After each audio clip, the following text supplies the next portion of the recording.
Gary Community School Board meeting for November 2024. I'd like to call this meeting to an order. We will have this first part of the meeting is the public hearing, after which we will have our regular meeting where we'll stand and say the Pledge of Allegiance, but we will open up the public hearing at this time. Mrs. Zaborowski, please. Good evening, Gary Community School Board, Dr. Stokes, and community members.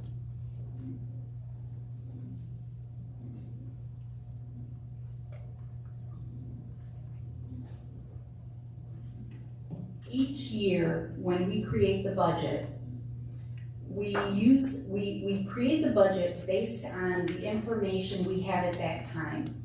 So a lot of times things change throughout the year, so to speak. We have increased ADM, things like that. So what happens is we may have extra transportation costs, things like that. We may hire additional support staff.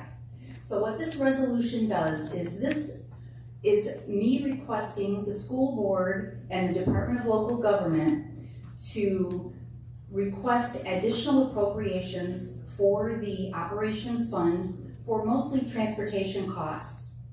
And then the education fund, a small amount just based on our additional hirings this year because our ADM did jump up. And what I'm requesting is that we request this approved amount, but this does not necessarily mean that we are going to spend this full amount. This is just so I have these available funds in case of anything. And what we have to do in order for this to go through, not only do I have to request the school board to approve this, I also have to request approval from the Department of Local Government. So if the school board approves this, then I would go to them just to request the funds to be available for any additional needs that the district may need. So now I think we'd like to open it up to public comment. Thank you. At this point, if there's anyone who would like to speak on this subject during the public hearing, the floor is open.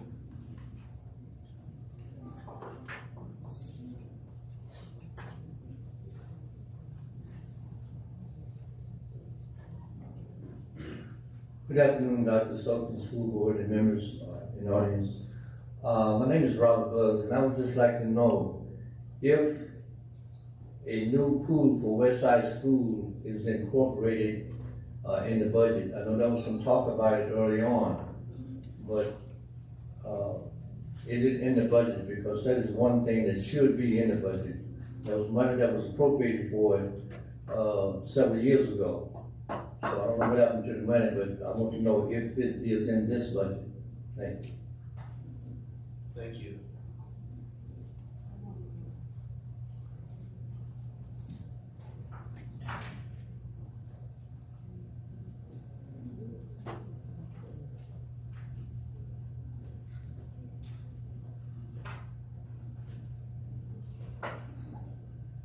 Good evening.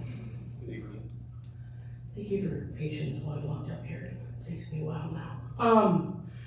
I am a little, I wish we had a more full explanation of why we're making this transfer. It sounds like part of it is the ADM, we're receiving additional funds, and because of that, now we have additional funds to transfer over to operations. A couple of the things I wonder about though, because and obviously I think what needs to be clarified too is that this is the 24, not, oh wait, no. So this is 24-25. So this is the budget we just approved. And we need the additional appropriation now.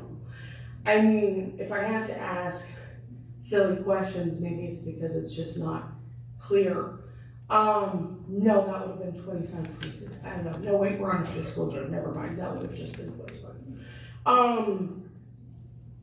So I feel like we need some clarification, especially because we're almost done with 24, about why we're transferring these funds, what they're gonna be used for, aside from just we had more money suddenly with ADM. And also, when do we expect those dollars to be paid out? And how do we expect this to affect next year? And is this a thing that we're really doing for next year or for this year?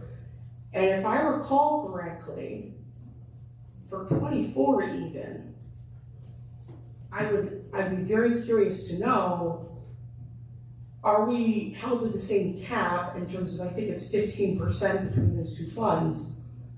And have we already exhausted that?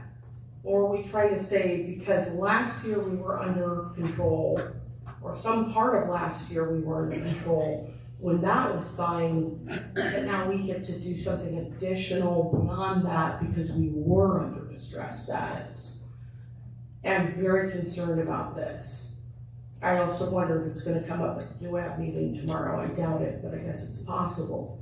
So if we could have some clarity about this, because it feels very last minute, and I don't even remember anything about this at the last meeting, but even if there had been, it would have been good for it to be presented before this was then presented for public comment for people who weren't here last time. Thank you.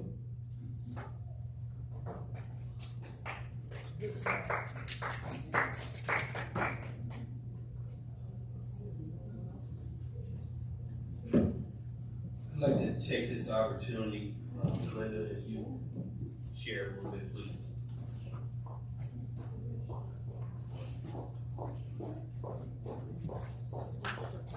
Hello. Just to address some of the questions that were just asked. This is part of the 2024 budget. This is not the new budget that was approved. This was presented at the last board meeting. We talked about it. It's also been publicly noticed in the paper too. This is one of the requirements that the Department of Local Government requires us to do.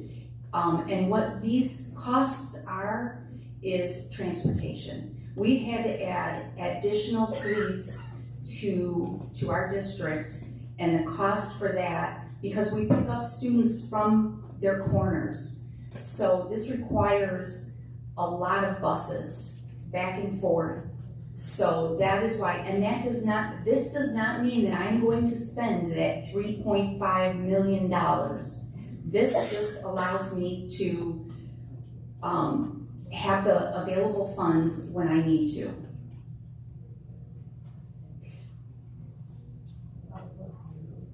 Board members, any questions? Thank you. Mr. Chair, Yes, please. do you have information about the pool that was reported out on a few board meetings ago?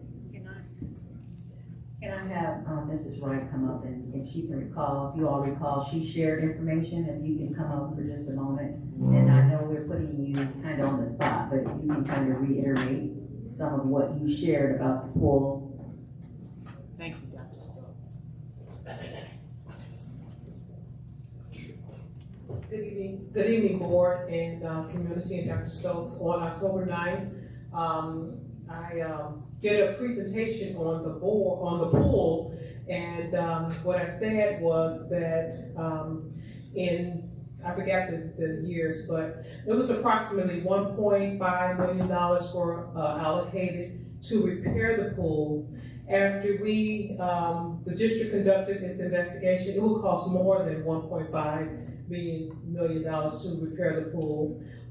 So before our administration, the funds were diverted to the west side bathrooms, and the west side bathrooms are now being renovated with the $1.5 million. We also did a little investigation on the cost of a new pool for Gary West Side, and I believe that amount was approximately $40 million. Also, it was determined in that investigation when we with a prior management company conducted the investigation, it was that all the pipes underneath the pool and part of the west side of the building pipes would need to be repaired. So that's a huge project that if we had $40 million to complete that project, that we would pretty much have to shut down half of the school and relocate the kids to another area to have the students located in West Side. Thank you, Ms. Wright. Yes. Thank you. Thank you, Dr. Stokes. Thank you all.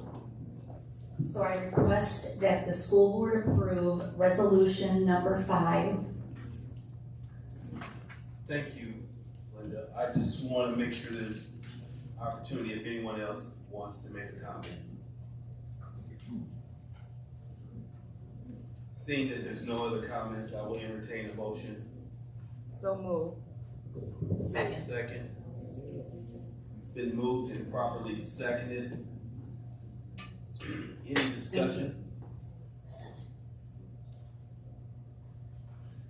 Hearing no discussion, may we have roll call for approval, please?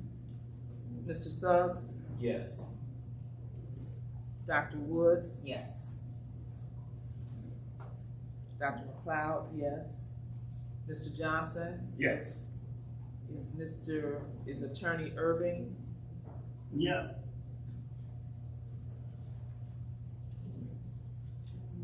Mr. Chair, we have 5 yes.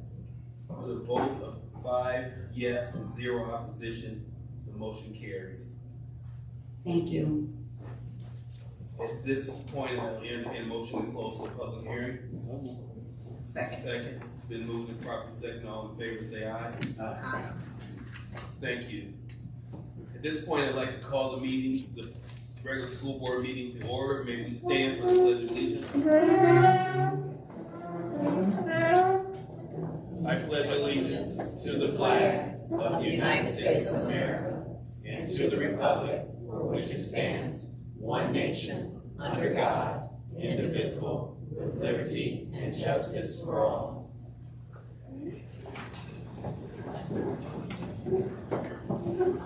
May we have roll call to confirm quorum for the regular scheduled meeting? Yes, sir.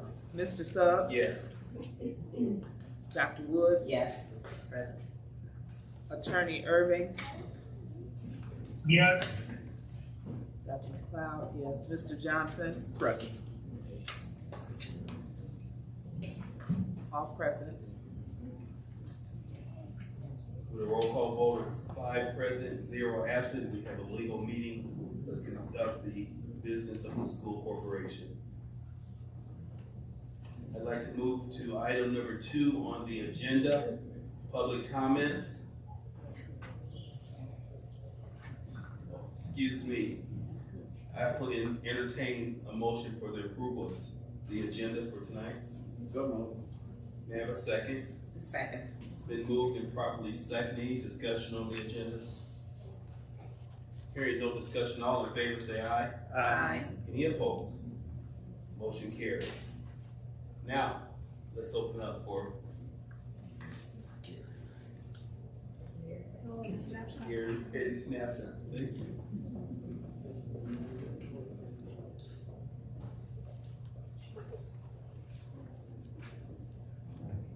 Good evening, school board, Dr. Stokes, and our community who has joined us today in person and virtually. It is always a pleasure to present to you Gary Snapshots. Gary Snapshots is the portion of the school board meeting where we highlight positive activities taking place across the district. Today's highlights feature STEM. Pictured, you will see our principal from Beveridge Elementary, Dr. Tanisha Banks. She recently accepted an award in STEM for being a great community partner from the ladies of Alpha Kappa Alpha Sorority Incorporated.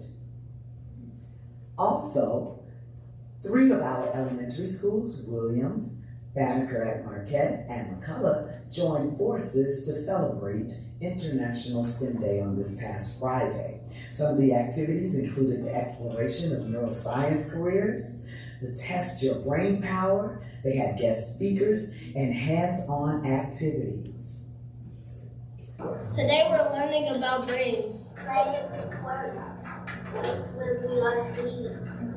I learned that brains is on your whole body. I learned that a brain is 3 halves. I learned that a brain learned that rain causes lots of memories, even all the old ones. And that's a little snapshot of our scholars talking about what they learned regarding brains. As many of you know, STEM is a great emphasis, which stands for science, technology, engineering, and math. If you see the A, then that's the arts when we talk STEAM, something that we will continue to emphasize across the district. That concludes the snapshots. I'd now like to invite my colleague and friend, Colonel Richard Ligon, for a special flag presentation in honor of Veterans Day.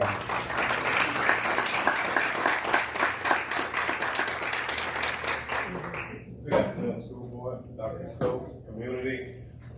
We had a Veterans Day ceremony on Monday, and to me, it touched me. But not only that, this is a day that our students get involved, our faculty get involved, and we present this to the community. This is our third annual, and this one was really, I thought it really just, it shook a lot of us.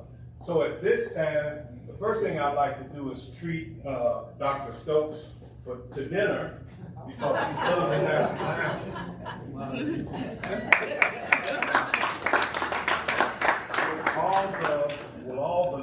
All the veterans and gentlemen and veteran spouses, please stand. On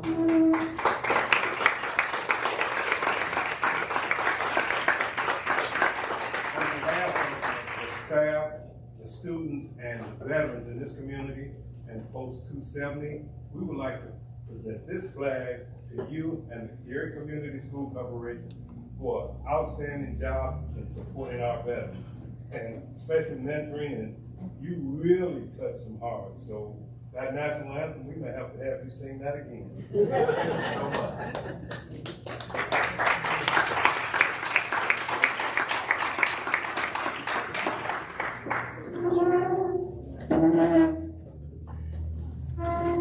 And for people that wasn't there, they actually showed you what each fold of the flag meant.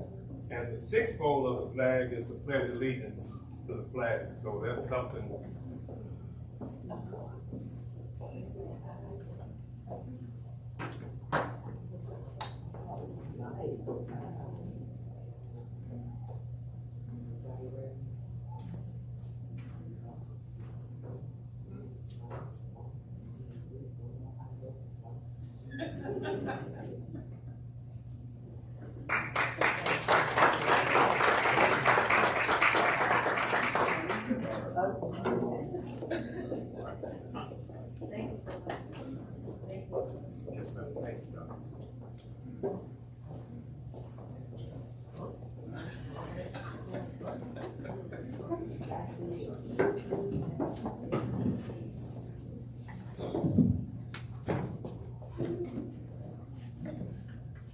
Thank you, Colonel Ligon, for that presentation.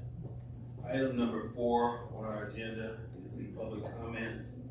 At this point, I'd like to invite Linda Collins up. That is totally not fair for me to come up and Colonel Ligon. Wow, that was awesome. That was absolutely awesome. I just love each and every one of you, and there's nothing you can do about it. Okay? But anyway, greetings, every single one of you that are here today. I just wanted to come forth just to encourage you to continue to do the great job that you're doing. And I learned the motto: I appreciate you doing what's best for our children today, tomorrow, and every day. And I encourage all of those in the listening audience, those that are virtual, to get involved. You know, get involved with your children. You know, get involved with PTA and these sort of things. And it was such a blessing, so beautiful to see these young folks. And I want to applaud, and Dr. Banks, Tanisha as I call her, I've known her for many years. She spent many nights in my house, you know, with my daughter. And it's amazing to see these young folks develop and to grow and to become, you know, productive citizens of society. And that is just absolutely awesome. So all of the parents, all of you caregivers, give yourselves a hand of applause, please. I appreciate you. There's some of you sitting here today that know my daughter and that are friends with her, and I'm just so grateful and humble to all of you. And lastly, I'd like to say congrats to Miss Whittington. I just appreciate you. You're doing an awesome job. You're a great, great person for the job that you've been elevated to take. You know, all of you, it's a great undertaking, you know, to do public service. You know, it is not easy. So know that you are very much appreciated. And I say that from my heart without hesitation. I do appreciate the time afforded me. And before we leave today, I'd like to be a blessing for you. I have a little gift bag, a little something in it for you. And I just want to say thank you to each and every one of you.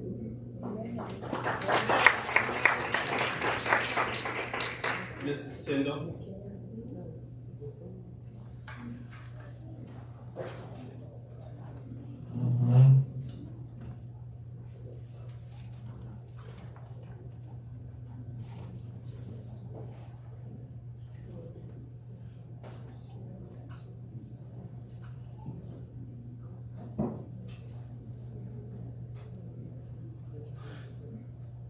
Good afternoon to the board, to the superintendent, to our community, our concerned citizens.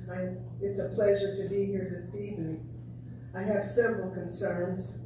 I'm wondering what the status of the dispatcher training is that was mentioned last year, what the training of the horticulture teacher is that was mentioned last year. I want to know, where is the yearbook? What is the status of the yearbook for the graduating class of 24? On October 3rd, following our board meeting, I asked the Westside principal how I could secure a copy of the book, of the yearbook for this past graduating class, and he told me that it had not been completed, that there had been an issue with lighting that was experienced by the photographer. If you recall, there was a problem with the previous year's yearbook, something having to do with an accident being incurred by the photographer. I don't know what the status of that book is, but I'm wondering, with there being no yearbook, what's the reason for that? Why hasn't that been resolved? We are in the month of November, and the graduation took place, I believe, June 4th. What are we trying to do? Are we trying to make sure, we being our administration of our school system, are we trying to make sure that there is no local, tangible evidence of existence of our students? Are we trying to make sure there are no records, tangible records for our students by way of there being an absence of pictures, absence of game scores? What's going on? As far as and may I say openly to Mrs. Whittington, congratulations again. My question is, where was the position that she now holds? Where was that posted? And how are persons in our community made aware of such positions that pay such lucrative wages? Where? Tell me where. Tell me the process. Tell us the process. Regarding we were looking at, or we had the experience of representatives from Edgewater coming before us, trying to sell our board on hiring Edgewater for the clinical institution in our school. My understanding is that there's a conflict of interest if we've got a board member from Edgewater and we've got a person or an agency that is proposing a contract for services from Edgewater. That's a conflict of interest. As for the questions about behavioral healthcare, we know there's a dire need. We need to address it. we need to address it fairly and Thank you. professionally. Thank you. Have a good evening. Dr. Spangler.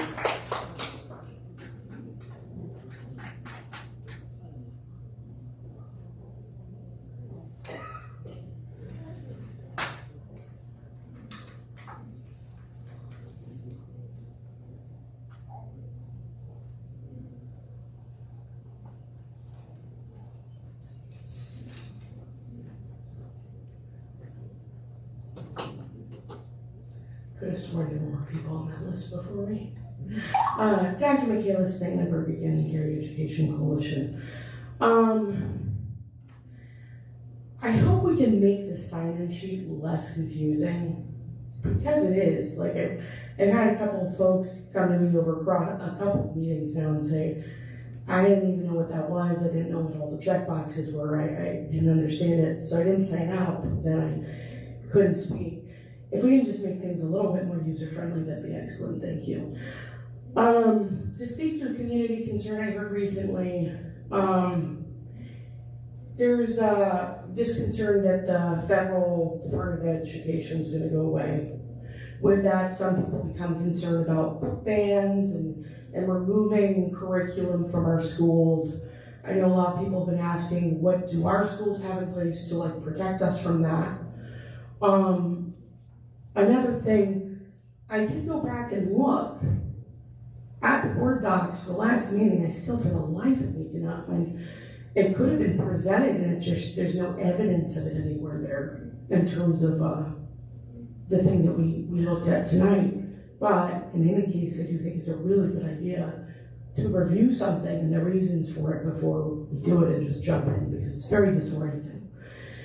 I'm glad to see we're having a listening session on November 18th. I hope that gets publicized. I hope that people come out to it.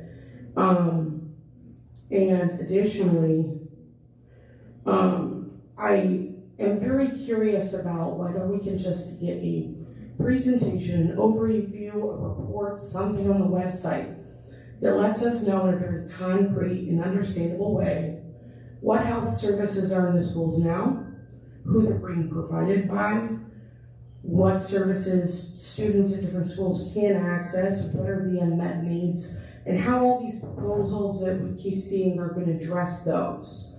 Because I think that we have part of the information here, part of the information there, but we don't have like a foundational knowledge in the community, and we need to. Whether it's parents, students, whoever it is, like, I don't think I could go to any just random person in the community and ask 10 people and even get 5 of them who can tell me, yes, at my school, this is what my kid has access to. And I do think that we need to understand who's paying for those too and why. So if that could be addressed, that'd be wonderful. There's a do-have meeting tomorrow. Please attend virtually if you can. Has to do with stuff in the past. Thank you. That makes me drive me nuts. Mr. Bugs.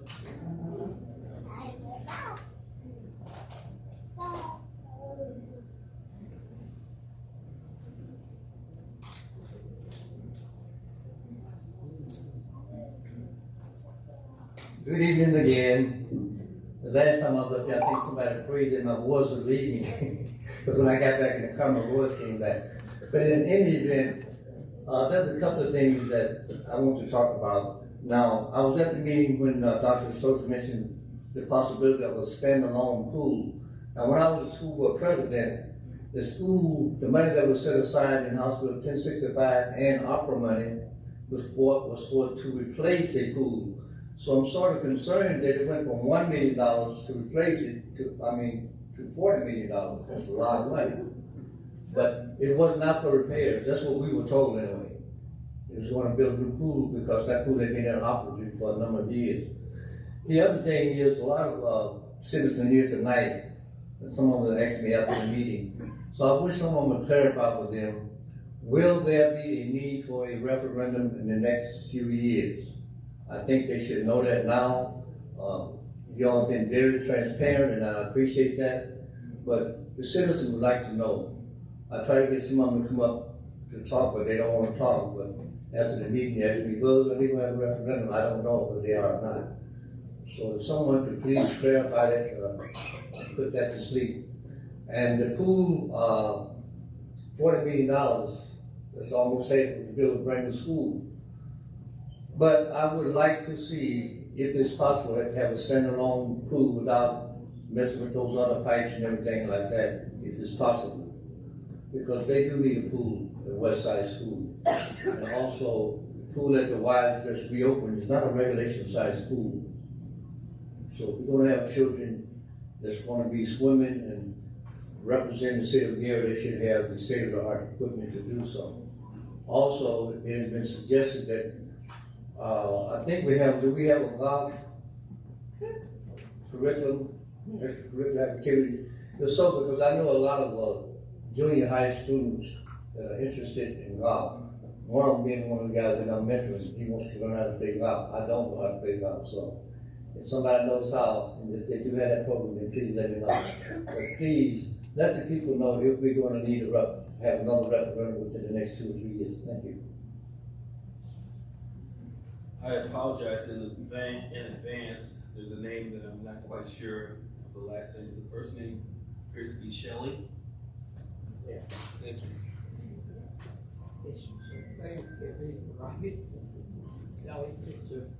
Thank you, Ms. Fisher.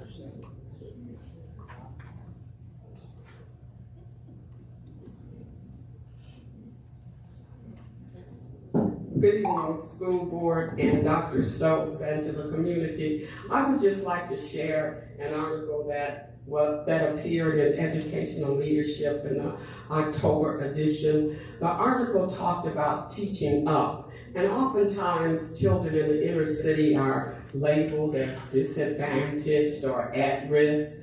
And this article was rather refreshing in that it talked about teaching up rather than dumbing down. If you were to plan, you would use the smartest child in your class, and you would prepare your curriculum in that order, or you would use a gifted curriculum and you would teach the children. This has been tried in California, in the San Diego area. They had 35 ethnicities, and this was very successful. And then I just like to say, with everything that's going on in our government and the threat of eliminating the Department of Education, we're going to have to be creative, and as a community, the organizations, we're all going to have to be involved. But I thought the article was hopeful and refreshing. They did a professional development called The Pedagogy of Confidence. All the teachers received that professional development, and then they went from there. Thank you. I'd like to move on to item number 5 on our agenda, consent agenda. Mr. Chairman, I make a motion to approve the consent agenda items 5.1 through 5.6. May I have a second, please? Second. It's been moved and properly second. Items 5.1 through 5.6. Any discussion on these items? Hearing no discussion, may we have roll call for approval? Mr. Suggs, Yes. Dr. Woods, Yes. Attorney Irving, Yeah. Dr. McLeod, yes. Mr. Johnson, Yes. he did say yes. Yeah. With a vote of 5 yes and no opposition, the motion carries. Item 6, action item 6.1, Mrs. Trotter.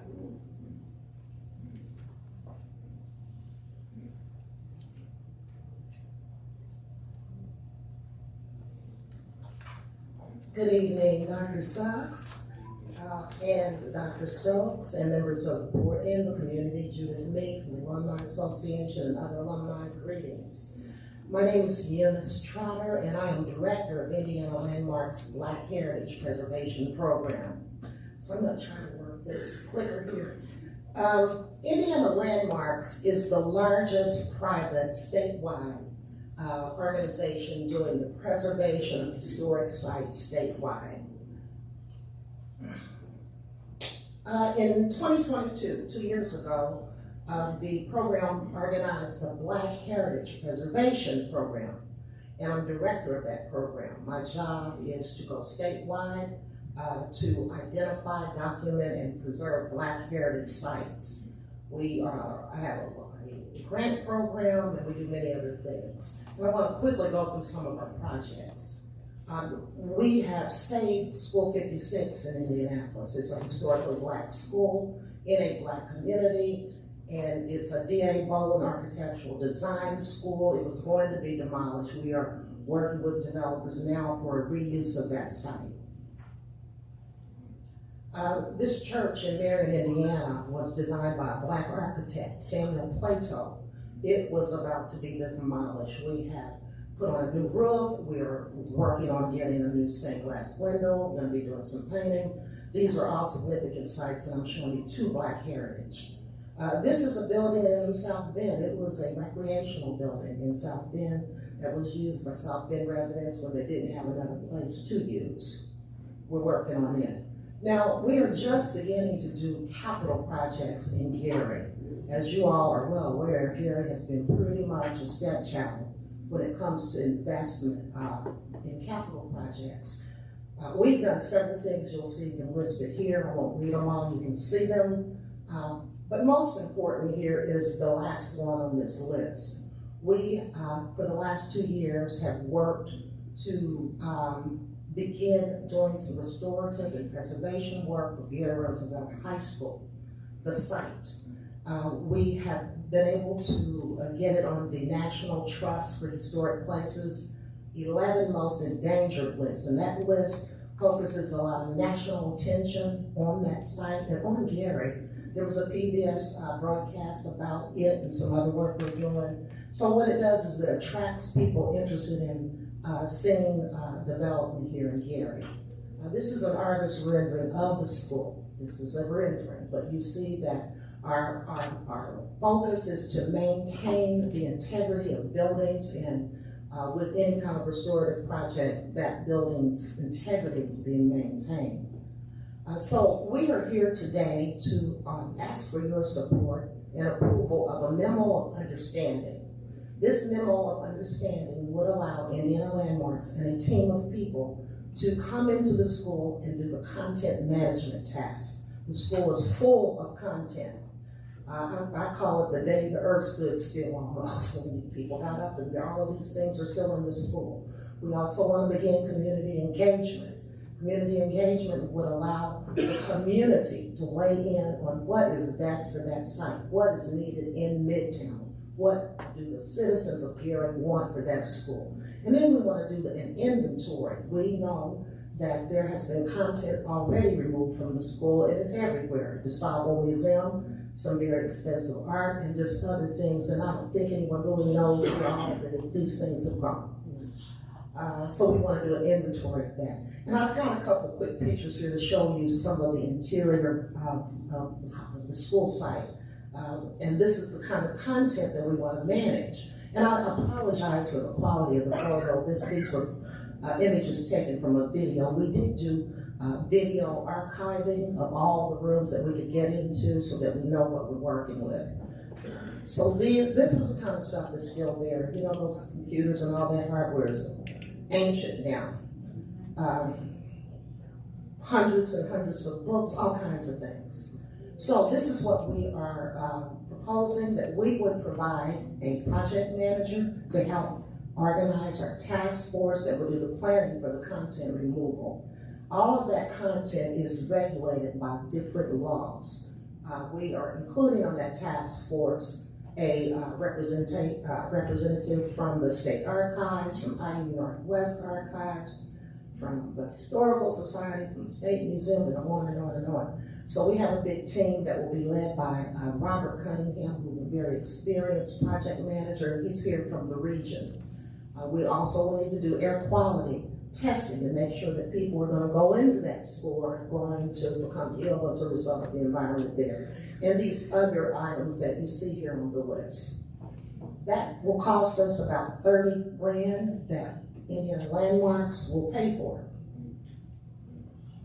So at this point, I'd like to be open for any questions about the work that we want to do. We want to get started quickly because that building cannot continue to take what it has taken as a result of the weather, the elements, and breakdowns in some of the infrastructure of the building. We hope to get started right away doing the planning. We are going to be working closely with the school corporation and the city. In each step, there will be representation from those stakeholders as well as others in the community. Ms. Trotter, I'm going to ask my team, Mrs. O'Brien, if you can go back to that first slide I'll take that shows the MOU. Okay. Oh, I didn't see the MOU then, right? Oh, you might just want to speak about the MOU just a moment. Okay, the MOU has been very much examined and scrutinized by all the stakeholders. It would be between the city of Cary, the school corporation, and the school board that would allow us to do those things that I summarized in the content. Can I interject why? The reason it's between all of those three entities is because the school, we actually own the building and the property that it sits on. However, the city owns the tennis courts and the basketball, and that's why we're all a part of it. Yes, thank you. Are there any questions from anyone? We're really excited about this project. I see Cary with so much potential, and I've been at this for 2 years now to get to this point. My late husband would say I was a dog with a bone because I'm not going to give up on making sure that this school is preserved, its history is preserved, and it remains an icon of Black excellence here in Cary.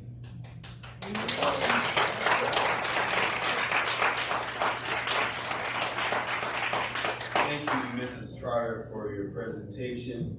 At this point, I will entertain a motion for an approval. Mr. Chairman, I will make that motion. May I have a second, please? Second. It's been moved and properly seconded. Is there any discussion on the motion? Hearing no discussion, may we have roll call for approval, please? Mr. Suggs, Yes. Dr. Woods. Dr. Woods. Oh, I'm sorry, yes, reading here. Attorney Irving. Here. Dr. McLeod, yes. Mr. Johnson. Yes. 5 yes. With a vote of 5 yes and 0 opposition, the motion carries. The MOU will be signed by the board.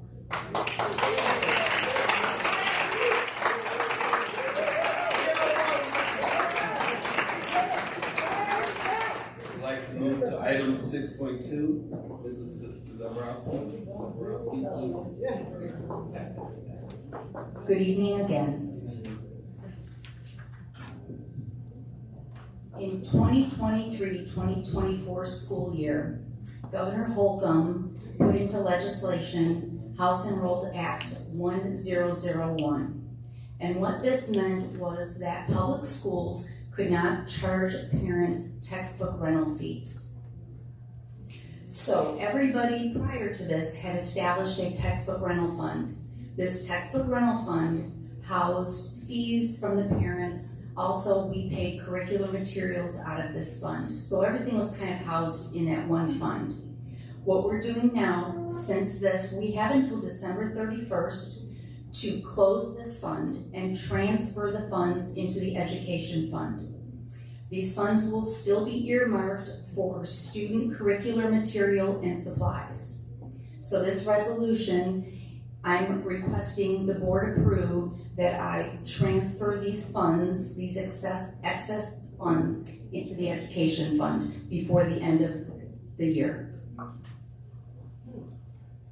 Any questions from members of the board?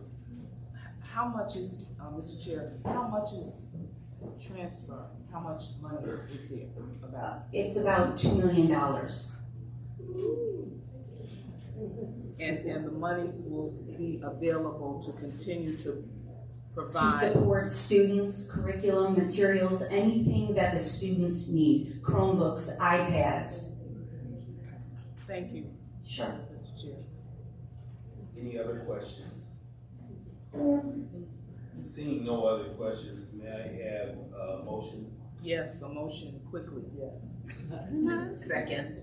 It's been moved and properly seconded that we recommend approval of textbook rental money from the education fund. Is there any discussion? From the textbook rental fund to the education. Thank you. Thank you. Hearing no discussion, may I have roll call for approval, please? Mr. Suggs? Yes. Dr. Woods? Yes. Attorney Irving? Yeah. Dr. McLeod? Mr. Johnson? Yes. 5 yes. With a vote of 5 yes and 0 opposition, the motion carries. Thank you. Let's move to item 6.3. Mr. White.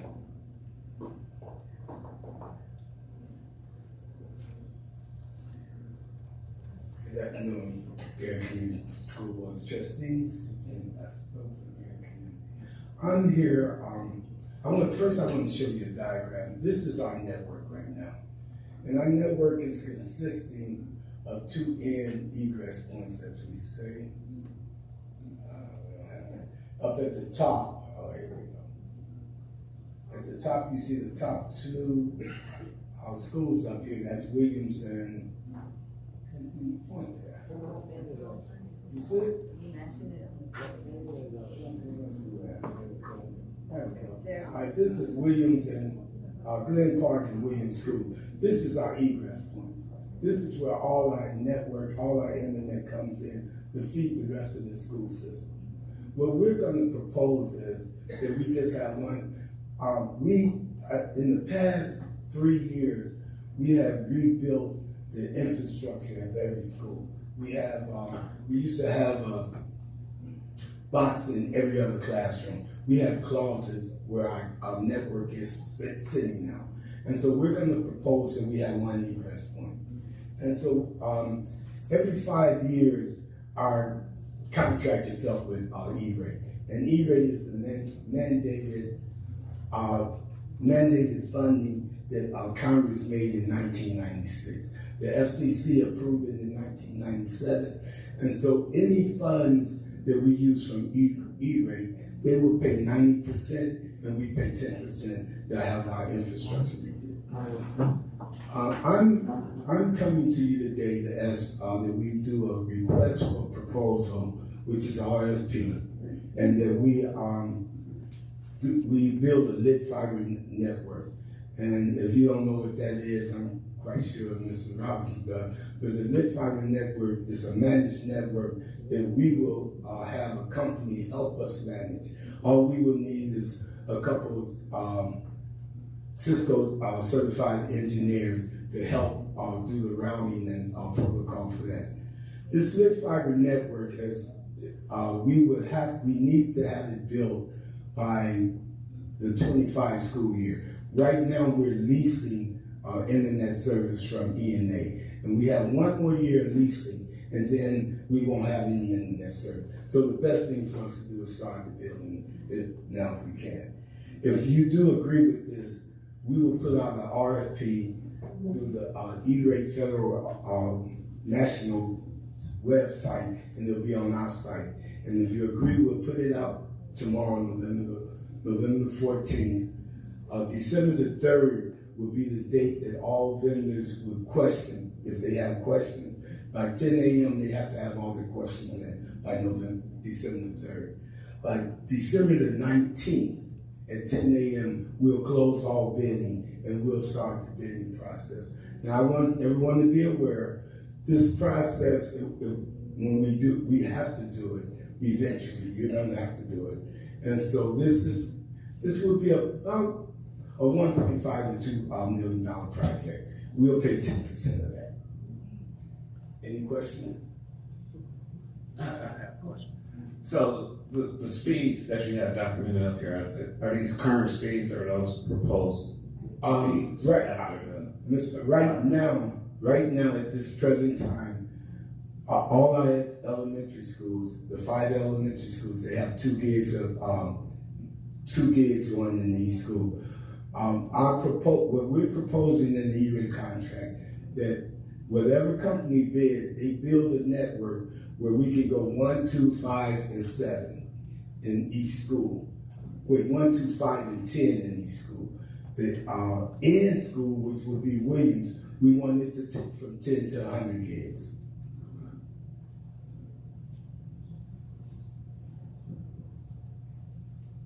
And the fiber, using existing fiber that has no, it was the handoff. Whoever comes in to do it, we have fiber coming in the building, all but one building that's building ground and maintenance. We're still in copper, which the superintendent is making arrangements where we're going to try to get fiber in that next. But all the handoffs will be fiber, yes. Cool. Any other questions? Seeing no additional questions, I'll entertain a motion to allow a request for a proposal for the wide area network. Yeah, I'll make a motion that we can get that proposal out, the request for proposal out today. So it's been moved and properly seconded. Any discussion on this motion? Hearing no discussion, may I have roll call for approval, please? Mr. Suggs? Yes. Dr. Woods? Yes. Attorney Irving? Yes. Dr. McLeod, yes. Mr. Johnson? Yes. 5 yes. With a vote of 5 yes and 0 opposition, the motion passed for RFP for the wide area network. Thank you, sir. Thank you.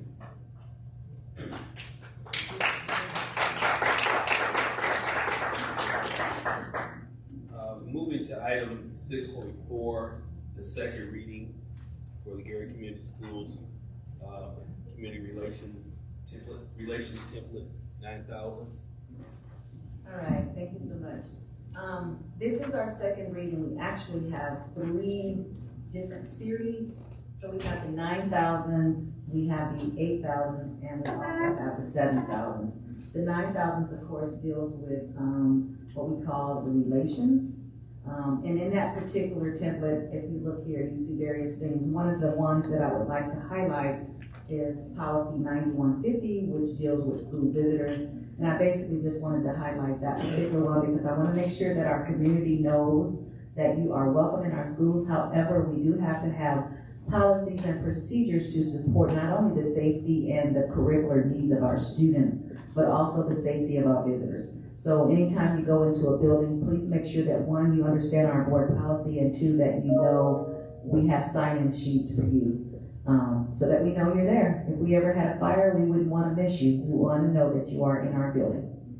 So if we can move on then to the next, which is the 7,000s. The 7,000s deal with property, and just as they say, property deals with a whole lot of things. For example, gifts, grants, and things that are bequested to us is actually considered property. So when you start looking at the property, you will find other things like hygiene management and some of our safety standards and things that deal with like facility security, the various programs we have for safety. So I just want you to be aware that under property, we also talk about cell phones and how they are allowed in our school buildings. If we then can move on to our last series tonight, which is the 8,000s, which deals with operations. And basically, as it says, those things that we do for operating and securing support in our schools. For example, volunteers falls under operations. How we select and choose our volunteers. Our school calendar, which we'll be talking about tonight, deals with operations. The general school day, all of the things that are utilized to help support our children. And of course, public records, things that we utilize to make sure that the information pertaining to our students is kept sacred and secure. With that, unless there's one that any board member would like for me to go into detail on, I'll turn it back over. Thank you, Dr. Stokes. At this point, I'd entertain a motion for the approval of the policies for the 9,000, 7,000, and 8,000 series. Mr. Chairman, I will make that motion, and with that, I will say that this has been a very exhaustive process. It seems like there are about 9 million policies, but they go through them thoroughly and explain them, and so because of that, I'll make a motion to approve. May I have a second? Second. It's been moved and properly seconded that we had a motion to approve the policies 9,000, 7,000, 8,000 series. Any discussion on the motion? Hearing none, may we have roll call for approval, please? Mr. Suggs? Yes. Dr. Woods? Yes. Attorney Irving? That would be yes. Dr. McLeod, yes. Mr. Johnson? Yes. 5 yes. With a vote of 5 yes and 0 opposition, the motion carries. And I'd like to take this opportunity to thank Dr. Woods for chairing our policy committee. Definitely. Yes. At this point, items 6.7 through 6.15 are up for approval from the board. We can do those with one consent motion. Mr. Chair, I'd like to make a motion that we approve items 6.7 through 6.15. May I have a second to the motion? Second. It's been moved and properly seconded that we approve items 6.7 through 6.15. Any discussion on the motion? Hearing no discussion, may we have roll call, please? Mr. Suggs? Yes. Dr. Woods? Mr. Chairman, I vote yes for 6.7 and 6.9 through 6.15, and I will abstain from 6.8. Attorney Irving? Yes. Dr. McLeod, yes. Mr. Johnson? Yes. We have 4 yes, 1 abstain to the numbers she stated. 6.8. With a vote of 5 yes and 0 opposition for items 6.7, 6.9, 6.10, 6.11, 6.13, 6.14, and 6.15, the motion carries. With a vote of 5 yes and 1 abstention for item 6.8, the vote is 4, 0, and 1 abstention. The motion carries as well. I'd like to move on to item number 7 on our agenda. Information item, public comment message. Mr. Johnson. Yes. Thank you. So, of course, at every school board meeting, we read a statement about public comments during the school board meeting. And so, is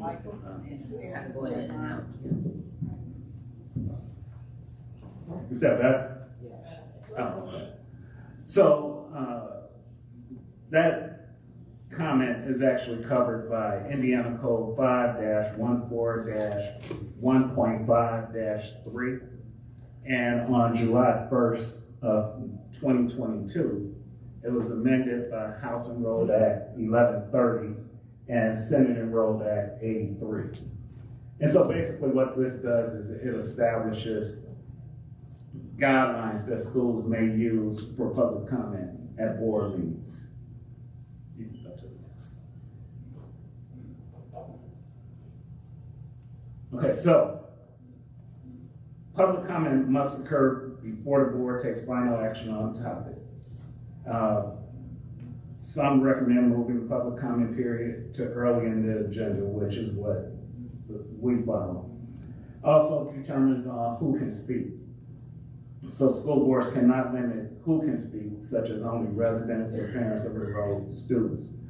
However, boards can set reasonable time limits for comments. And then during virtual meetings, boards don't have to take comments at all. So the rules governing public comment, and this is basically to maintain order, so school boards can take reasonable steps to maintain order, such as removing a willfully disruptive person, and so can set time limits, remove individuals who are disruptive, moving the public comment period to the beginning of the agenda, and then allowing public comment on any topic within the board's authority.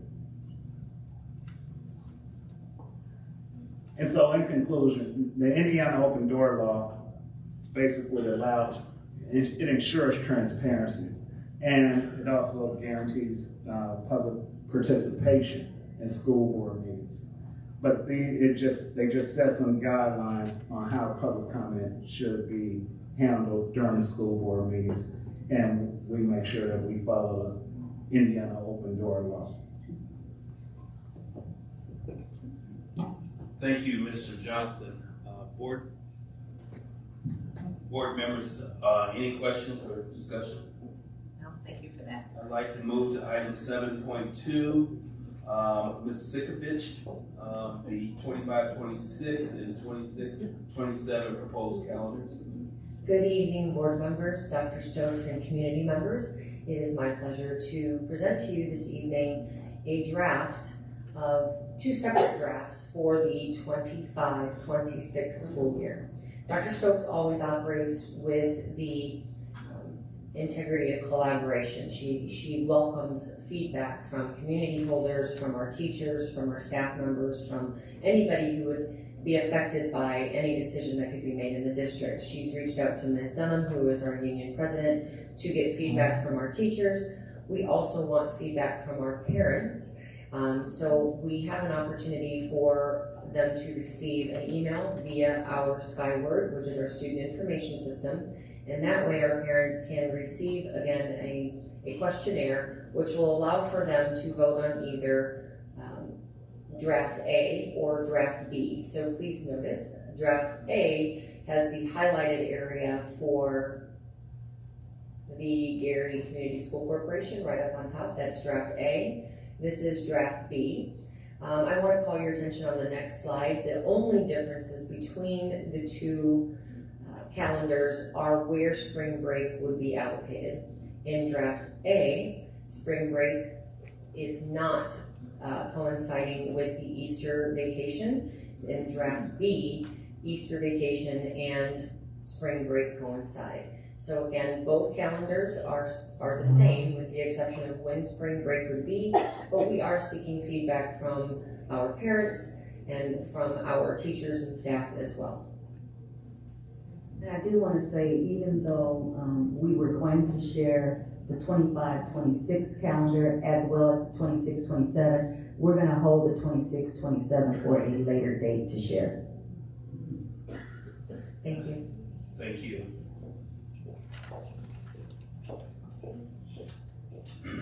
At this point, I'd like to move on to agenda item number 8. Item 8.1, Public and Community Relations Updates. Mrs. Whittington and Mrs. O'Brien.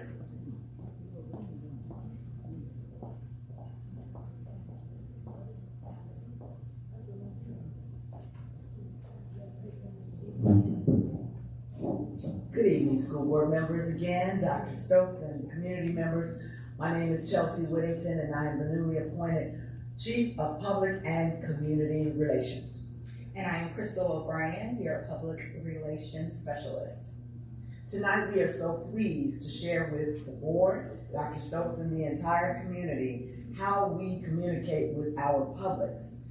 On this first slide, please enjoy the introduction of our full team. To the immediate left of the slide, we have our FACE liaisons, which stands for Family and Community Engagement. And you can notice their smiling faces, for they are the face of our buildings when it comes to community engagement and interacting with our parents and getting resources. That team is led by none other than Mrs. Tamil Foster Millsap. Also listed on the slide outside of myself and Crystal is Jeffrey Smith, who is the station manager for WGBE 88.7 FM and host of Wake Up GI. I'd like to note that we are the only school district in Northwest Indiana that has ownership of an FM radio station that we use to inform our publics, to entertain, and to allow an additional platform for our viewing and listening audience to weigh in on issues of education and community. So we serve a number of different stakeholders, and sometimes it can get confusing on how we communicate or who our audience is. So we did this graph so you understand that we do our best to serve each and every person as far as the information they want to receive, but we also have a lot of stakeholders at the table. Everyone from the parent to the teacher, to our media, to our community members, our families, our vendors that support us in the projects that we do, and our staff and teachers, of course. So and our students, which are the most important, and with all these different people needing the information at different times, and we all receive information different ways, we do our best as the communications department to be able to give you the information easily at your fingertips, and that's what we're going to talk about today. Okay.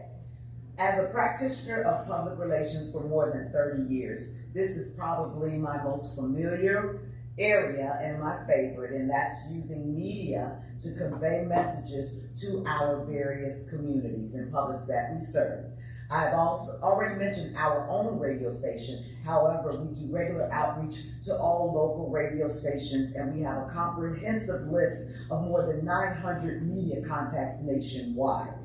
We court our print media, many of whom are in our audience today, and we thank you for being here, and of course our broadcast media and any online media. We also make it a regular habit weekly to reach out to media via press releases so that they have the information of what's taking place in the district. They will probably agree with me in saying that they have received information about our upcoming Listen and Learn coming up on November 18th, which we will talk about later in this presentation. Slide. But as you can see, because of our efforts, we are highlighted in everything from your traditional news stations. That's a picture of one of our students when we were featured on Fox TV in the morning. We've been featured on ABC for our libraries. And this year, we were the front page for the first day of school and all our efforts that we put forth. So this is my bread and butter. I am a very digital person, and so I am the one who redesigned the entire website for the Gary Community School Corporation this past spring. And with that effort, it did take a lot of people at the table. We had feedback from families and parents who were active in the district. I got feedback from different departments as well as administrators to make sure that, again, everyone had a voice in the direction we went. And so we are continuing to evolve and change things as we see updates, but sometimes it's a little hard to do it as one person, but we definitely acknowledge each and every person as they find something that may not work for them or that they need more accessibility. So if there are ever any issues, we do welcome comments and questions to our inbox, which is info@garycsc.k12.in.us. That can be found on the website.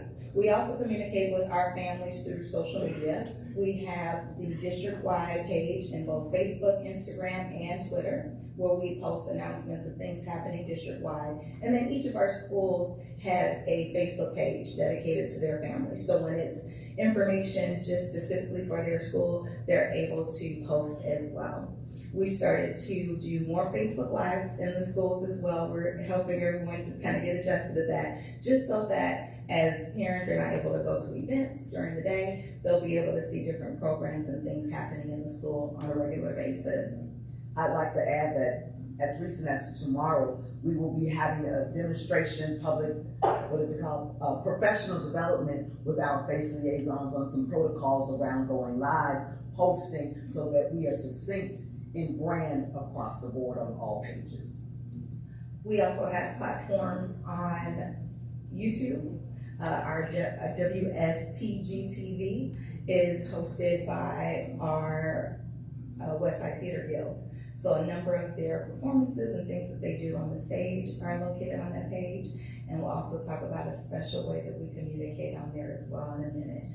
We also do the radio streaming. So if you are ever not in Gary, it's okay. You can still tune in directly from our webpage. In the top right corner, you'll be able to click that link from your phone, from your desktop, and listen live to WGBE 88.7 FM, where we are even sharing you right now our school board meeting. So you have access to that 24/7.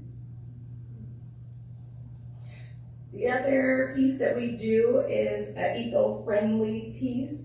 I try to save a tree a year without doing a lot of printing, and so we found creative ways to make sure we can get timely information out to our families. So we do have our school marquees now at every building where we're able to communicate with our families that way. Just today we had that announcement that we were dismissing early, which we do every second Wednesday of the month, so our families know and remember, oh yeah, I have to remember to pick up Johnny a little early today. We also have our monthly newsletter that is district-wide, and we highlight the different things happening in our schools and a lot of information that both the community and our parents would appreciate. You can actually subscribe to that e-newsletter by going to our website, garyschools.org. Click subscribe and enter your email address. We encourage you to do that, and we'll remind you again at the end of this presentation. E-blast. We also keep, when you subscribe to our newsletter, your email address is automatically added to our database, so that when we're sending out other information, you will also receive that as well. For example, the agenda for the school board meeting, the flyer for the upcoming Listen and Learn, performances taking place for Westside Theater Guild, you name it, we put it in our e-blast, so that again, emphasizing that individuals get their information different ways. We want to make sure that email is among one of those channels by which you will receive information from the district. It is our goal to over-communicate. And there are some specific platforms that are specifically for our parents. So sometimes you may not know information as a community person just for safety reasons, but we do communicate with our parents on another layer of communication through our Skyward, which is our student information systems. So they can communicate directly with their teachers, their administrators, and other people in the district 24/7. You also can check your attendance for your scholar and know for upcoming dates and information. And we also send other communications. As we mentioned, the calendar voting will take place on there as well. Class Dojo is utilized in a lot of our buildings as well, and they communicate with their families, where the teachers have a lot of postings and things that they do with their students. And then, of course, we always have our YouTube channel able to replay these school board meetings and previous. So if you go to the school board tab on our website, all the videos are there, as well as if you just visit our YouTube channel, you can find any school board meeting that we have previously recorded. This slide also highlights one of our favorite, well, it's one of my favorite ways that we communicate through television with Mark Spencer's team and WSTG, that's Westside Theater Guild TV. 4 years ago, we instituted a program titled A Day in the District. And to quote specifically from the script, A Day in the District is a program designed to help you, the viewer, stay connected to your Gary Community School Corporation. This program features not only school district employees, but our community partners. School board members have appeared on here, our superintendent, members of our leadership team, and even young people. The most recent episode dropped yesterday, and it featured our 2 middle school principals, and they were talking about the programming that is taking place and some upcoming performances coming to Gary Middle School. We invite you to go to our YouTube page to watch it back or our social media channels. We have an amazing partnership with the City of Gary's media department. We share our files and they air them also on Gary's public access channel. We also use our jumbotrons at sporting events to send out announcements. So as you probably have seen out on the football field and in our gym, we are able to communicate with our families and our stakeholders that way as well. And everywhere you go, I promise you'll see a face. You'll see someone from our FACE team participating in different events, from your church to at the grocery store. They're always there and they have their own apparel. Did you know that? Yes, they are that's right. And so whenever you see a face, more than likely it's smiling and it's there to help you access any resources or information you may want to find out. We also do these amazing parent events. And they're the ones who kind of push that information out to our families.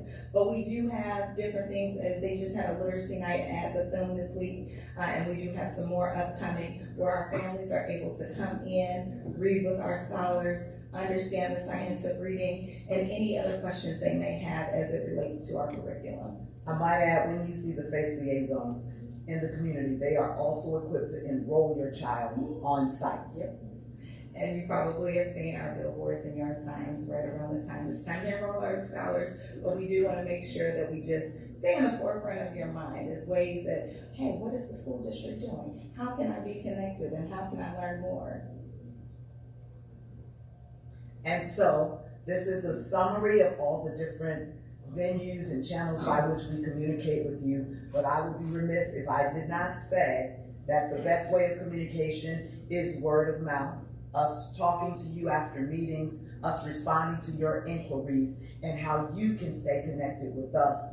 These are your action items or your homework, if you will, school board. If you have not already, to subscribe to our newsletter by going to the website, even though I've added all of you anyway. Follow us on social media. That would be Facebook, Instagram, and X, also known as Twitter. Share the content. That each and every one of us has our own separate network. So when you share, it opens up the news to your networks, letting everybody know all of the amazing things taking place in the Gary Community School Corporation. A prime example was when our scholars at Gary Middle School last year did the reenactment of Thriller, and we're probably at more than 30 to 40,000 views of that because people continue to share. So sharing is love. Attend our events, which we will talk about our next one momentarily. And by following us on these platforms, you learn about the events. There are so many taking place at all of our different buildings. The best way is for them to live on our website, our social media, our radio station, our TV station, and for you to watch playbacks on our YouTube channels. And last but not least, so beautifully designed, our website by Crystal O'Brien. Please visit. It is updated on a regular basis, and we invite you to stay connected. Excellent.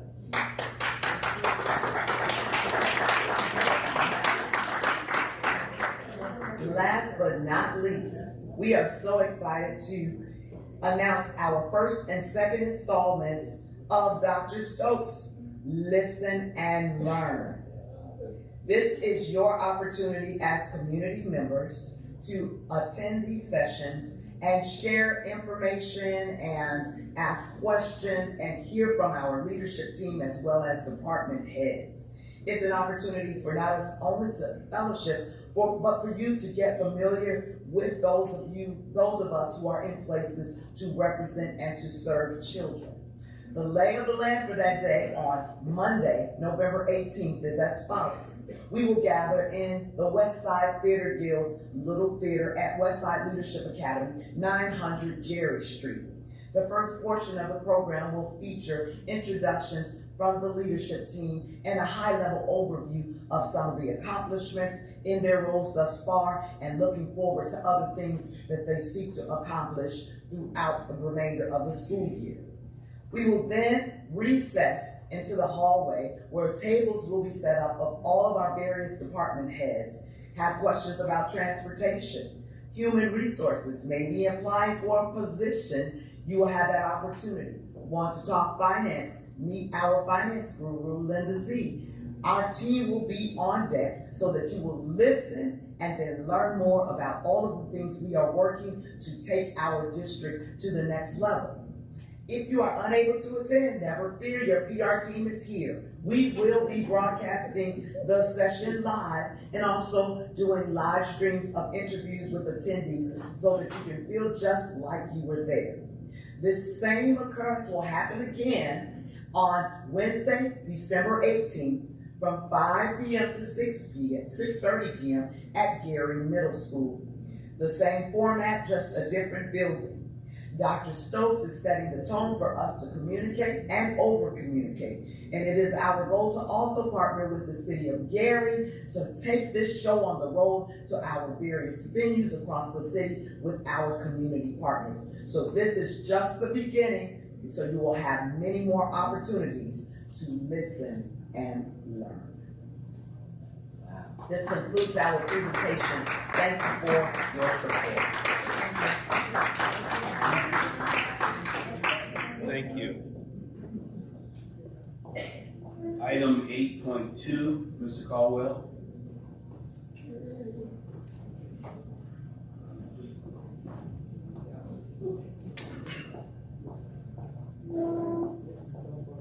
Good evening, members of the school board, Superintendent Stokes, and good evening to the community.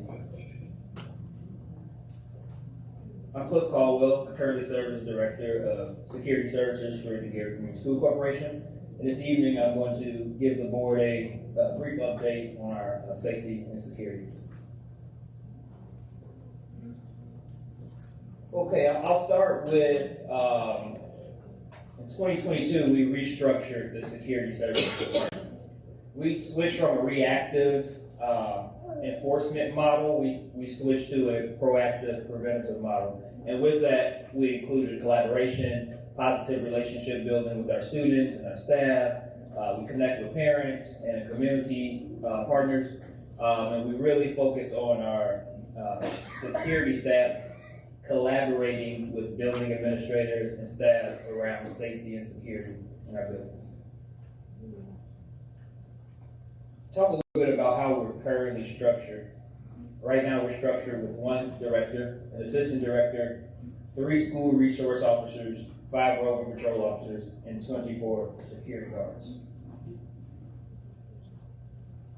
So with the school resource officers, we were able to, for the first time in the 2022-2023 school year, we were able for the first time in the history of the district to have school resource officers. Police officers that are specifically trained to do law enforcement and security in the school environment.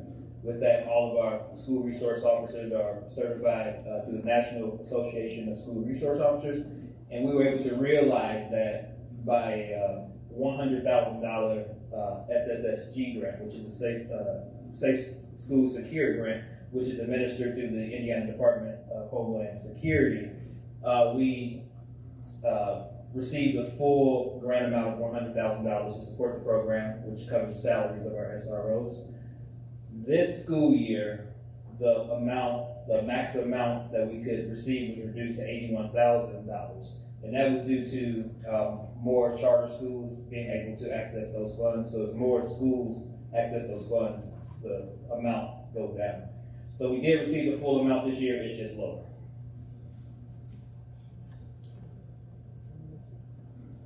Okay, I'll talk a little bit now about what we've done to reduce some of our security costs. The left-hand side of the screen, you'll see Roosevelt High School. We were spending about $152,000 a year to secure the building, even though it's vacant. That was 2022, and the same was in year 2023. For the year 2024, we're on track to just spend over $36,000. With that, we were able to realize that savings by removing the private security firm. So we ended the contract that we had with the private security firm. We used to have 24/7 security guards on site, and it was a private company. We decided to, late in 2023, we decided to go with the company that we can at least steal shutters from, to put on all of the exterior doors, ground level windows. We reactivated all of the alarms, and we installed interior cameras and exterior cameras that we can monitor remotely. And with that, we're able to realize a cost savings of about $115,000 for Roosevelt. On the right-hand side of the screen, we were operating a 24/7 security model.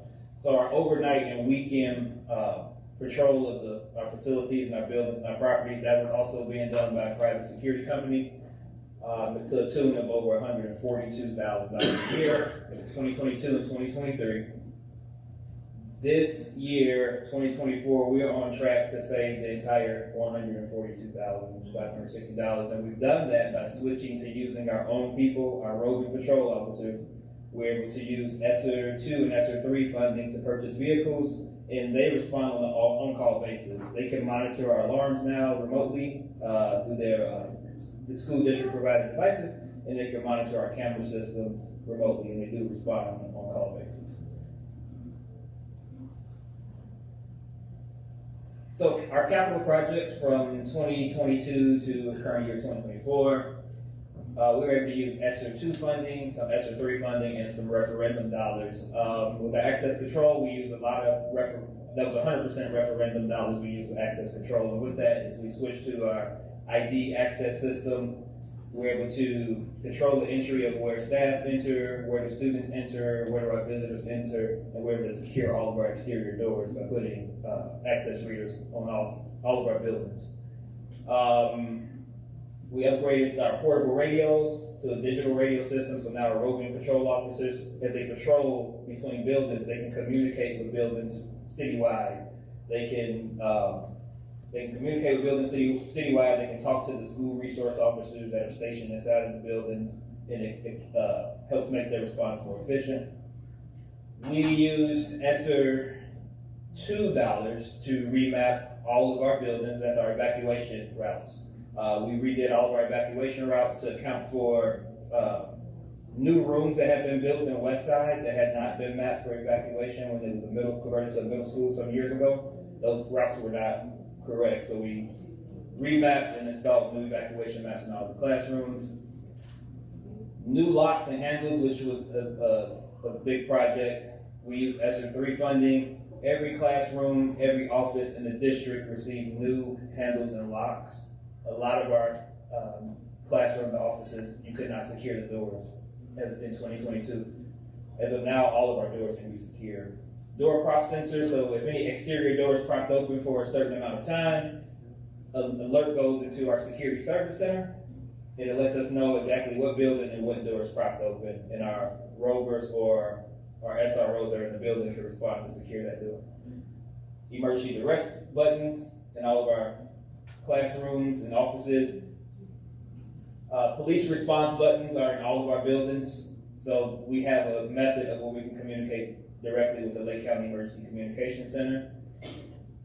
And number 8, we replaced all of our security vehicles, which was pretty big because when I took over in 2022, the average age of our security vehicles was about 20 years old. It cost us a lot of money every month to maintain them, and they weren't very safe. So we do have a new fleet of security SUVs. And then the weapon detection system for all of our secondary schools, which was something that was really beneficial to our students because they were asking us about coming up with something that didn't make them feel like they were coming into a jail or a prison environment. They did not like the old metal detectors. So as you can see on the picture here, we switched to pass-through weapon detection systems, and those only activate if they detect an object that they feel like security needs to do a secondary screening on. You can also see our camera trailers that were built right here in Gary, Indiana. Those are built right here in Gary. They were built customly for the Gary School Corporation, and they were donated by that company. We have 3 of them, and we can use them for all major events, outdoor events, or any large events of those.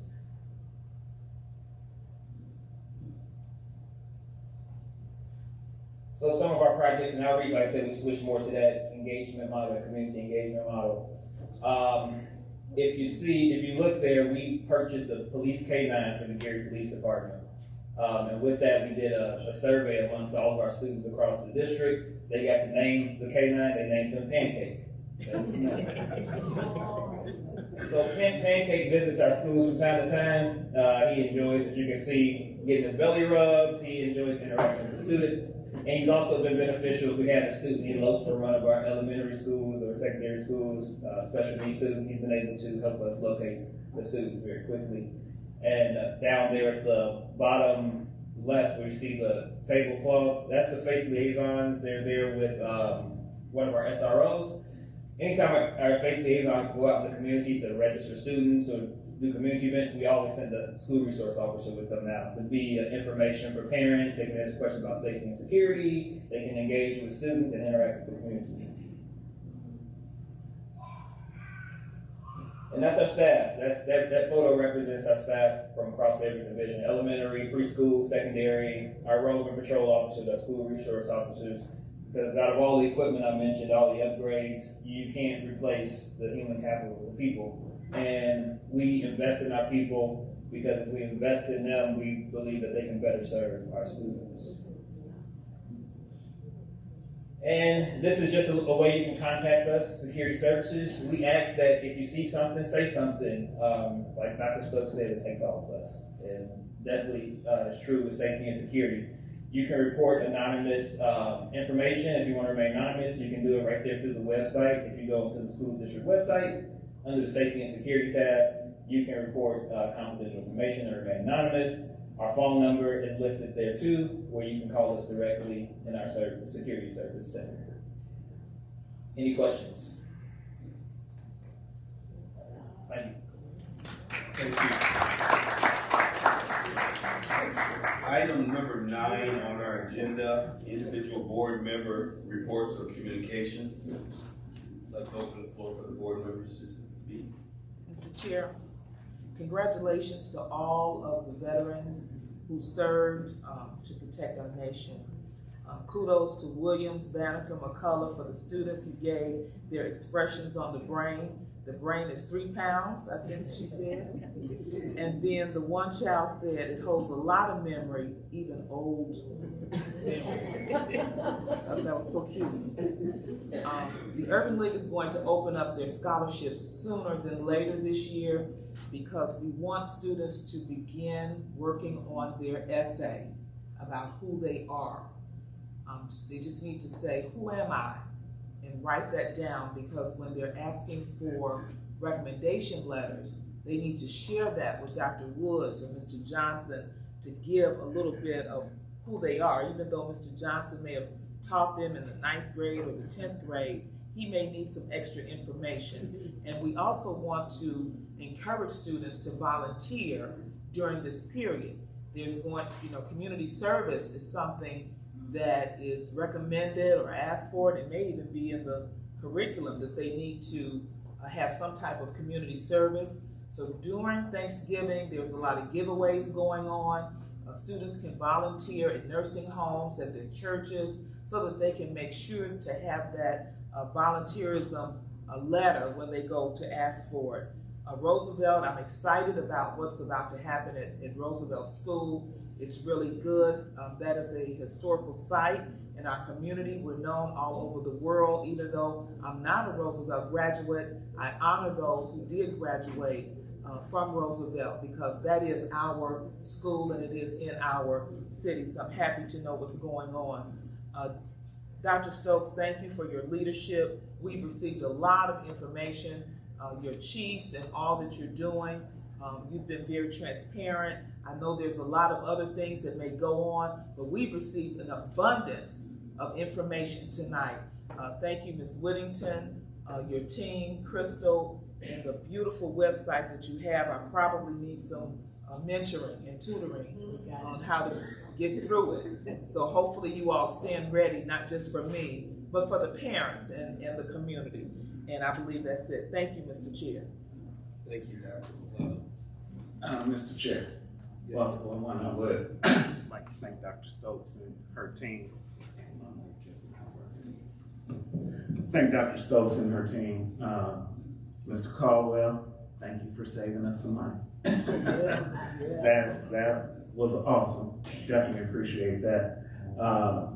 Mrs. Winton, thank you for letting us know how everyone communicates. One thing I would like to say that on the website. That's where people can go to find job postings. Like your job was posted there. So, so you can go there and find job postings and to apply for jobs. And so, thank you for all of that information, and thank you for keeping us informed. And Mr. Chairman, I'll say ditto to everything that has been said prior to this. Thank you. With a heavy heart, the board would like to recognize the passing of Willie E. Horn Sr.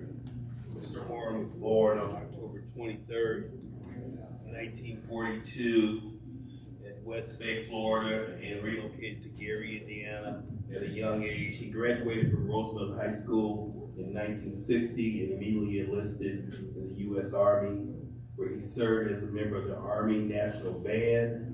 And after receiving an honorable discharge, Mr. Horn attended and graduated from Lincoln University in Jefferson City, Missouri. He then returned to Gary and served 40 years in the Gary Community School Corporation. His positions included Towson Middle School Band Director, Edison Middle School Assistant Principal, Westside High School Assistant Principal, Ambridge Alternative Middle School Principal, and Principal of Emerson School of Visual and Performing Arts. After battling a long illness, Mr. Horn peacefully transitioned on October 26, 2024. Visitation will be Friday, November 24th from noon to 8 p.m. with family hours between 6 and 8 p.m. At the Guy and Allen Chapel. Funeral services will be on November 23rd, 11 a.m. at St. John Baptist Church. Thank you for your service, Mr. Horn. I'd like to move to item number 10 on our agenda, Dr. Stokes. Thank you so much. So as always, I want to share what we call matters of corporation interest. And if we can go to our next slide. I do have Ms. Biskovich. She will share some information about something that's required. So this is a public notice. Please listen up. Thank you. Thank you. Thank you, Dr. Stokes. I'm going to get your mic too.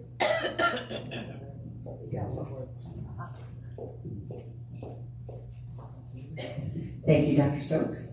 And board members and community at large, I want to be able to discuss a public request for information to give us some feedback regarding the EdFlex waiver. The EdFlex waiver provides an opportunity for schools to waive certain education requirements that might inhibit our success with being able to move forward with how we support our kiddos and how they learn.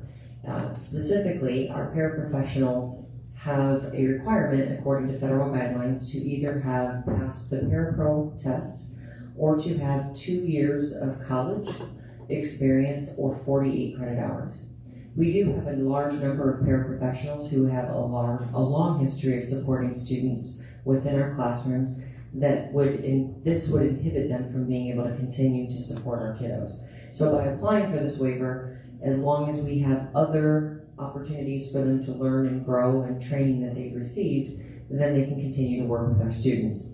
The waiver requires that we get feedback from the community, so we have a piece of paper here that members of the community can use to provide that feedback, but we also have it posted on our website for anybody in the community at large to give feedback regarding our request for this waiver.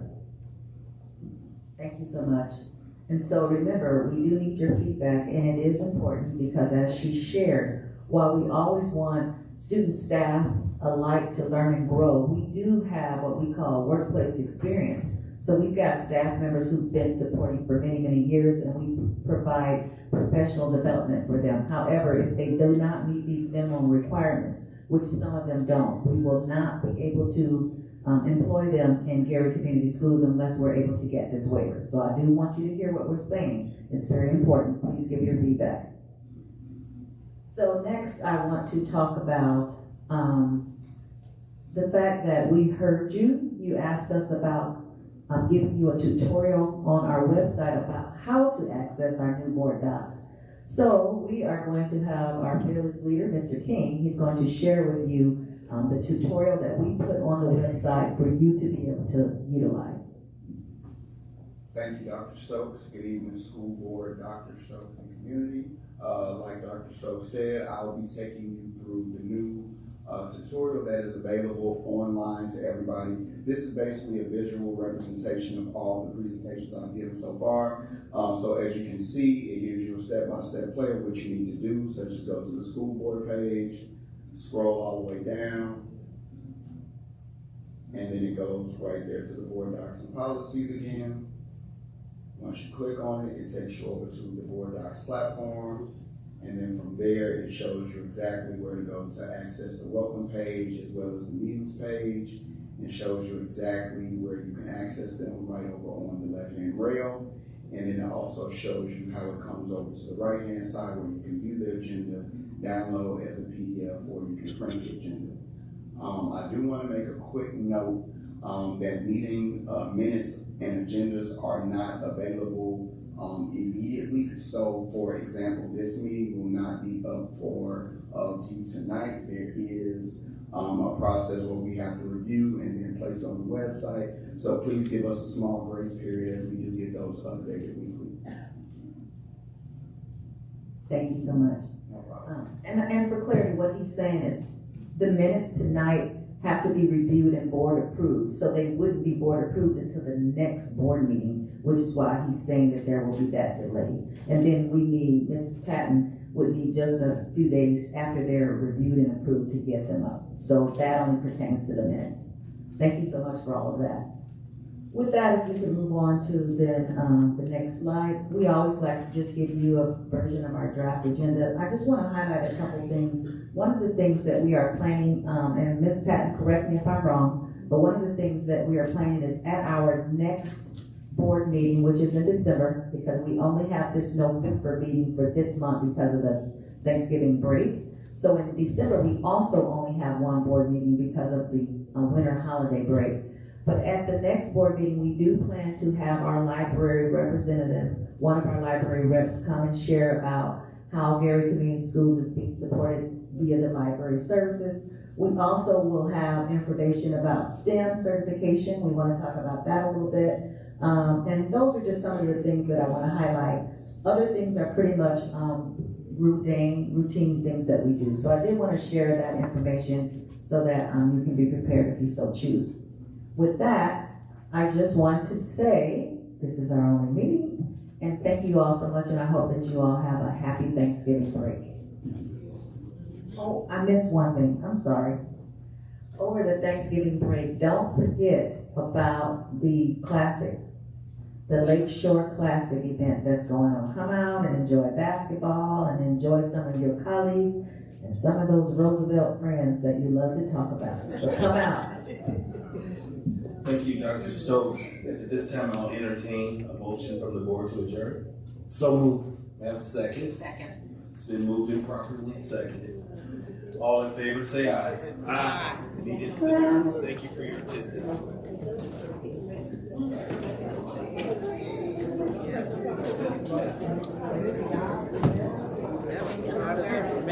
Yeah.